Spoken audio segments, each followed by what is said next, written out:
Sais-tu ce que cet adorable koala et toi avez en commun? Vous aimez tous les deux vous détendre en grignotant quelque chose, et vous avez des empreintes digitales similaires. On ne s'étonnera pas que les singes aient les mêmes empreintes que nous. Nous sommes apparentés après tout. Mais les koalas, ils ont évolué très loin de nous, les humains. Et pourtant, ils ont acquis des traits similaires aux nôtres. Et nous utilisons nos empreintes digitales pour les mêmes raisons.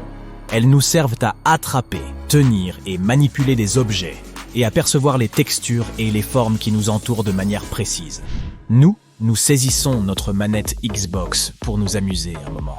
Les koalas, qui sont assez difficiles sur la nourriture, ce sont les feuilles d'eucalyptus qu'ils saisissent pour trouver les plus délicieuses. Le bout de tes doigts s'est formé pendant ta croissance intra-utérine. Il possède des crêtes et des sillons. Sur ces crêtes, des pores sont reliés aux glandes sudoripares situées sous la peau. Voilà pourquoi tu laisses des traces lorsque tu touches un verre ou une surface quelconque. C'est à cause de la sueur. Ce scrète forme des motifs qui ressemblent à des spirales, des arcs et des boucles. Et ils sont encore plus uniques que ton ADN. Il y a une chance sur 64 milliards que ton empreinte soit la même que celle d'une autre personne. Même les vrais jumeaux n'ont pas les mêmes empreintes. C'est tout simplement impossible. Ce motif unique t'accompagne tout au long de ta vie. Si tu te blesses le bout des doigts, ou si tu souffres d'une affection cutanée susceptible de modifier tes empreintes digitales, elles repousseront toujours en l'espace d'un mois. Avec l'âge, la peau à cet endroit perd de son élasticité et les crêtes deviennent plus épaisses. Mais les empreintes digitales ne changent pas pour autant. Il devient simplement plus difficile de les scanner ou d'en relever le dessin. Certains métiers peuvent affecter le dessin de tes empreintes digitales. Si tu travailles dans le bâtiment, en particulier comme maçon, ou si tu laves la vaisselle plusieurs fois par jour, tu risques de perdre certains détails de ce beau motif naturel. Ceux qui manipulent certains produits chimiques courent également ce risque. Mais ne t'inquiète pas, une fois que tu auras cessé ces activités, tu retrouveras tes jolies empreintes. Elles sont donc uniques et ne changent jamais. On dirait qu'elles ont été conçues pour attester de ton identité. Il semblerait que les Babyloniens aient été les premiers à faire usage de cette propriété des empreintes digitales. Ils les pressaient dans l'argile lors de leurs transactions commerciales. Depuis le 19e siècle, les empreintes digitales sont utilisées pour identifier les criminels. En 1902, elles ont pour la première fois servi de preuve lors d'un procès en Angleterre. Un an plus tard, l'idée a fait son chemin jusqu'à New York. Aujourd'hui, la plupart de nos gadgets sont sécurisés par différents types de lecteurs d'empreintes digitales. Tu peux déverrouiller ton téléphone, ta tablette, ton ordinateur, ta clé USB, ta serrure intelligente, en simplement posant ton pouce dessus. Cette technologie est extrêmement précise, mais elle repose sur de nombreux facteurs. Si la lecture est perturbée parce que tes doigts sont mouillés, gras, trop secs ou blessés, tu n'auras pas accès à ton appareil. La qualité du scanner joue également un rôle. C'est comme pour l'appareil photo de ton téléphone. Tu dois avoir un capteur et un matériel de très bonne qualité pour faire de bonnes photos.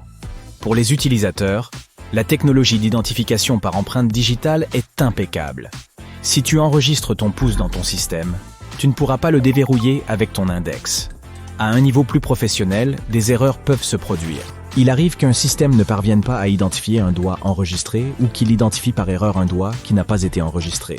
Il est difficile de tromper l'un de CS scanners et de lui fournir une fausse empreinte digitale, mais c'est faisable. Peu de temps après la mise en place de l'iPhone Touch ID, des chercheurs ont pris des photos d'empreintes digitales et ont fabriqué des moules pour tromper un capteur. Et cela a fonctionné. Mais les progrès ne se sont pas arrêtés là.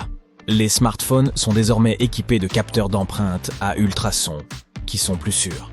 Donc, en théorie, si tu décidais de recréer tes empreintes digitales pour une raison quelconque, l'une des solutions serait de fabriquer un moule. Tu peux utiliser de la pâte à modeler, ou la gélatine dont sont faits ces bonbons que tu aimes tant. Cette gélatine a une conductivité similaire à celle de ton doigt. Une autre bonne solution consiste à placer le bout de ton doigt sur un morceau de ruban adhésif et d'utiliser l'image obtenue. Tu peux aussi prendre la photo d'une empreinte digitale sur une surface en verre, te munir d'une imprimante 3D et imprimer l'empreinte. Il existe également une méthode que les malfaiteurs pourraient théoriquement utiliser pour voler une identité ou déverrouiller un gadget. Si tu as laissé tes empreintes dans une base de données, tu ne peux pas être sûr à 100% qu'elles sont en sécurité. Il est même possible de trouver des empreintes digitales numérisées en ligne. L'étape suivante consiste à transformer l'image en un modèle 3D et à l'imprimer à l'aide d'une imprimante moderne. Des chercheurs ont essayé de le faire, mais le polymère utilisé par ces imprimantes était trop dur. Et les scanners ne reconnaissèrent pas le doigt comme un doigt humain. Ils ont trouvé une autre solution. Imprimer un moulage pour fabriquer une prothèse avec un matériau adéquat. Pas si simple. Je ne pense pas qu'un malfaiteur irait aussi loin. Parfois, une photo suffit pour recréer une empreinte digitale. L'Institut national d'informatique du Japon a effectué des tests et découvert que faire le signe V de la victoire sur une photo peut entraîner la fuite de tes données personnelles. Si tes empreintes digitales apparaissent nettement sur l'image, leur motif pourra être lu et copié, même si le photographe se trouve à 3 mètres de toi. Si quelqu'un a accès à tes empreintes digitales, comment peut-il les utiliser contre toi? Eh bien, le problème, c'est que tu peux toujours changer de mot de passe ou acheter un nouveau gadget. Mais ton empreinte est quelque chose que tu ne pourras jamais modifier.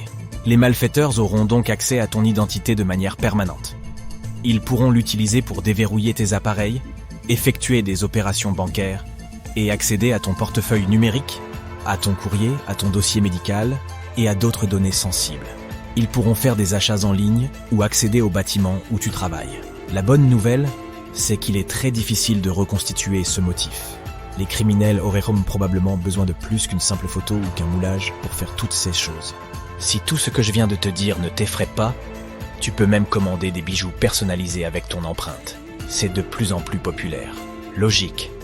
Ton pendentif sera unique en son genre. Une seule chance sur 64 milliards que quelqu'un ait le même. Si tu as des doutes quant à la sécurité de l'identification par empreinte digitale, il existe peut-être une alternative, le microbiome. Il s'agit du matériel génétique de toutes les bactéries et autres micro-organismes qui vivent en toi. Il semblerait que le microbiome reste inchangé pendant une longue période et qu'il nous permette d'identifier une personne parmi des centaines d'autres. Pas facile alors de voler une identité. Ta langue possède elle aussi son propre motif de petites bosses et de crêtes. Ce dessin ne change pratiquement pas au cours de la vie, car la langue se trouve en sécurité à l'intérieur de la bouche. Les lèvres ont elles aussi un dessin unique fait de petites crêtes. Ce serait romantique de pouvoir déverrouiller son téléphone avec un baiser, pas vrai? Ou d'identifier des criminels de cette manière. Le seul problème, c'est qu'ils embrassent rarement les scènes de crime. Il y a aussi les empreintes de tes orteils. Celles-ci se forment également pendant ta croissance intra-utérine. Il y a même eu un cas où un cambrioleur a été identifié grâce à une marque sur le sol. Il s'était introduit dans une boulangerie en Écosse et il y avait de la farine partout. Le jury a condamné le suspect en l'espace de 15 minutes.